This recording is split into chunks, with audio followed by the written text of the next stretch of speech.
Charity is the greatest act of selfishness you practice. You don't help out of kindness. You help yourself survive judgment. Your goodness is nothing more than fear and social control disguised as virtue. Wow. Yeah, it's heavy. It is. And before we begin dissecting those claims, it's really necessary to establish the parameters of our analysis today. Right, because encountering a viewpoint this aggressively cynical usually triggers an immediate defensive reflex. Oh, absolutely. We naturally want to protect our own sense of moral identity, so our goal today is not to validate or invalidate this text. We aren't adopting this philosophy. Nor are we dismissing it. We're operating impartially, treating this text as a mechanical object. Like an engine we're taking apart. Exactly. We're going to open it up, look at how the gears of its logic turn, and examine the sociological framework it proposes strictly on its own terms. We are putting the logic itself under a microscope. So looking directly at that first sentence, the rhetorical strategy is immediately hostile to conventional norms. Very hostile. Charity is the greatest act of selfishness you practice. I mean, society, across virtually every cultural boundary, defines charity as the absolute pinnacle of selflessness. Right. It's universally understood as the act of absorbing a personal loss. Whether that's time, capital, energy. Yeah, for the sole benefit of another.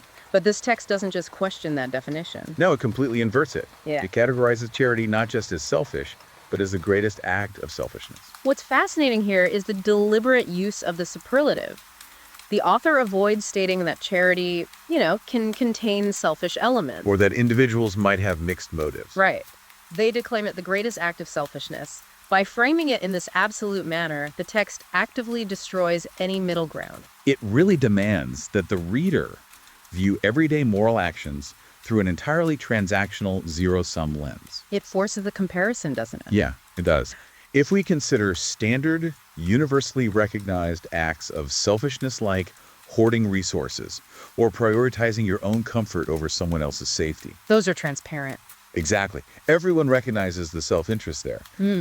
But by labeling charity as the greatest act of selfishness, the text is implying that charity is simply the most sophisticated version of self-interest. The most successful version. Right. It's the version of selfishness that actually buys you social capital instead of costing you. And that implies a highly evolved form of psychological egoism. Unpack that term for us a bit. Sure. In standard philosophical terms, psychological egoism is the theory that all human action is ultimately motivated by self-interest. Okay. But this text pushes that concept to its bleeding edge. It argues that true altruism, acting purely out of concern for another's well-being without any internal or external reward, is a functional impossibility. You input a donation or an hour of labor, and you are extracting a return on that investment. Exactly, even if that return is entirely psychological or social. So the text demands that you, the listener, interrogate the very concept of kindness. The second sentence begins with, "You don't help out of kindness." It just completely removes the concept of benevolence from the human operating system entirely. It really does. It posits a scenario where your motives are completely devoid of pure empathy. When you drop currency into a collection bin or assist a neighbor in a crisis, the text argues that the feeling you interpret as kindness Is actually something entirely different, something structurally self-serving. Right. And if we accept the text premise and eliminate kindness as the driving force, we're left with this massive motivational vacuum. Exactly.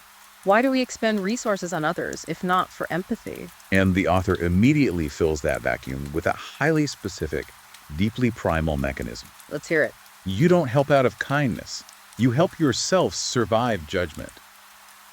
Here's where it gets really interesting. The text actually capitalizes the word yourself for maximum emphasis. Ensuring the focus remains entirely on the ego. But the critical word in the sentence is survive. Oh, absolutely. The verb survive fundamentally recontextualizes the human experience. You do not survive minor inconveniences. No, you survive lethal threats. Right. By utilizing this specific word, the author is framing social evaluation, the judgment of your peers, as an existential danger, It portrays the social ecosystem not as a collaborative, supportive network. but as a predatory, deeply hostile environment. It suggests an environment where every individual is subjected to constant, invisible surveillance by the collective. And the evolutionary psychology implied here is profound. How so? Well, For early humans, maintaining the approval of the tribe was not a matter of social climbing, it was a matter of biological survival. Because negative judgment led to ostracization. Exactly. And exile almost certainly meant death by starvation or predation. So the text asserts that this archaic survival architecture is still the primary engine driving our modern behavior. Yes. Charity, within this framework, is essentially a protective tax. A protective tax, I like that phrasing. You surrender a portion of your resources to purchase continued integration within the group, thereby avoiding social execution. Let's test that logic against a modern scenario for you, the listener. Consider a highly visible act of charity, like a corporate fundraising drive where participation is publicly tracked. We've all seen those. Right. The text argues that your primary motivation for contributing is not the welfare of the ultimate recipients. Your primary motivation is shielding yourself from the quiet, collective judgment of your colleagues. You are purchasing a defensive shield against being labeled uncooperative, selfish, or antisocial. The contribution is simply the premium you pay for social insurance. The desired outcome isn't the alleviation of someone else's suffering. No, it's the alleviation of your own acute anxiety regarding your social standing. The collective judgment is a perpetual threat, and doing quote-unquote good is merely the most efficient, evasive maneuver available. But let's push the boundaries of this text's logic for a second. Let's consider a scenario that strips away the audience entirely. Okay, let's hear it. Suppose you, the listener, make a completely anonymous donation. You mail an untraceable amount of cash to a cause. No one will ever know you did it. So no one can judge you for not doing it. Exactly.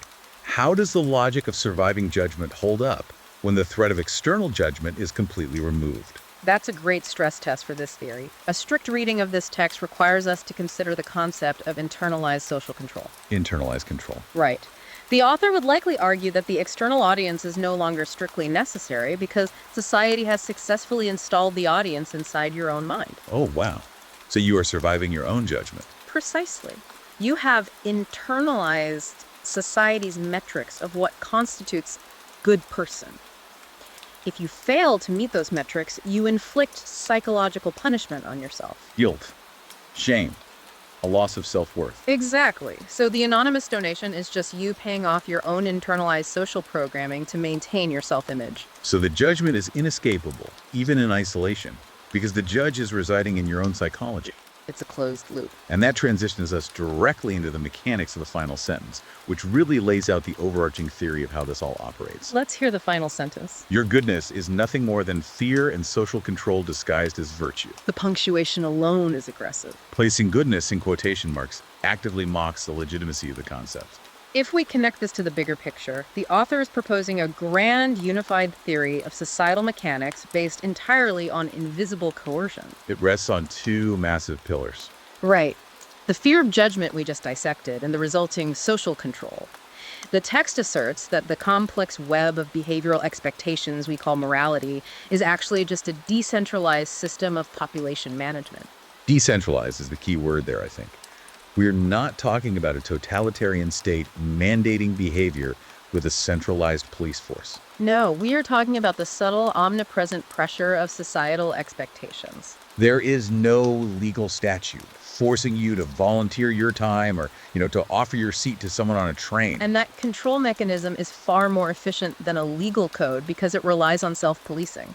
Because society requires cooperation and resource sharing to prevent total collapse. Exactly. But instead of enforcing this through overt tyranny, which requires massive resources and usually invites rebellion, society utilizes the psychological lever of fear. It creates a paradigm where cooperation is directly tied to social survival. Let's examine a common behavioral dynamic to see how this hidden coercion operates in practice. Consider the common act of obeying a speed limit on a completely deserted road late at night. Right. You suddenly spot a police vehicle parked in the distance. The immediate, almost involuntary reaction is to check your speed and adjust it downward. Everyone does it. And while that dynamic relies on formal legal enforcement, the underlying psychological mechanism perfectly mirrors the text's concept of social control. Exactly. In that moment on the highway, your deceleration is rarely driven by a sudden, profound commitment to the abstract concept of public safety. No, you aren't operating out of pure goodness to protect pedestrians who aren't even present. The behavior is driven entirely by the fear of a penalty. a speeding ticket. Yet if questioned later, you might categorize yourself as a naturally safe and responsible driver. And the text argues that the safe driving is the disguise. The underlying engine is simply fear of the penalty. Expanding that logic to the broader social arena, the text posits that the police car is the omnipresent gaze of society. And the speeding ticket is social exile or diminished status. Right. We adhere to the moral speed limits, we act politely, we donate, we assist others, strictly to avoid the penalty. Which brings us to a critical component of the text's argument, the concept of the disguise. The machinery of fear and control is actively, as the text says, disguised as virtue. Which begs the question, why is the disguise necessary? Right. If the system functions perfectly well on fear, why bother dressing it up in the costume of virtue and goodness? Because a society that overtly acknowledges it is governed solely by naked fear and transactional survival would be highly unstable. It would breed deep resentment, constant calculation. The myth of virtue, the belief that we are acting out of noble inherent goodness, is the lubricant that allows the machinery of social control to operate without tearing itself apart. We need the disguise to tolerate the system and to tolerate ourselves. Because if we openly admitted that our philanthropy was just social extortion, the psychological burden would be immense. So the text essentially argues that humanity is trapped in a massive collective delusion. Pretty much. We are fundamentally self-interested organisms operating out of terror. But we have collectively agreed to pretend we are noble beings operating out of kindness, simply to keep the societal engine running smoothly. It strips away every romantic notion we hold about human empathy and community. It really is a profoundly mechanistic view of human interaction. It reduces the entirety of culture, ethics, and morality to a complex survival strategy. It demands that we view every act of grace or generosity not as a triumph of the human spirit, but as a calculated maneuver to maintain our position within the herd. So what does this all mean? Let's consolidate this incredibly dense paragraph for you, the listener. In 3 stark sentences, this source material attempts a complete demolition of traditional morality. First, it redefines charity, our ultimate symbol of selflessness, as the absolute peak of selfish behavior. It then identifies the true motivation behind all helpful acts. Not kindness, but a desperate evolutionary drive to survive the lethal judgment of the collective. And finally, it concludes that the very concept of moral goodness is an illusion, a necessary disguise worn by the actual rulers of human behavior, which are systemic fear and decentralized social control. This raises an important question regarding utility, though. Definitely. Why should you, the listener, actively engage with a perspective that is so heavily weighted towards cynicism? Why spend time deconstructing a text that essentially calls your best intentions a lie? Well, engaging with this specific framework serves as an incredibly potent intellectual stress test. It functions as a mirror. Yes. It forces a level of introspection that our daily routines rarely demand. Even if you ultimately dismantle this text's logic and reject its conclusions entirely, the process of confronting it is valuable. Because it forces you to acknowledge the uncomfortable underlying possibility that even our most celebrated actions might possess hidden self-serving roots. It prevents intellectual complacency. It shatters the habit of sleepwalking through altruism, where we perform a good deed and just unthinkingly absorb the resulting self-satisfaction. The text stands in your way and demands you answer the question.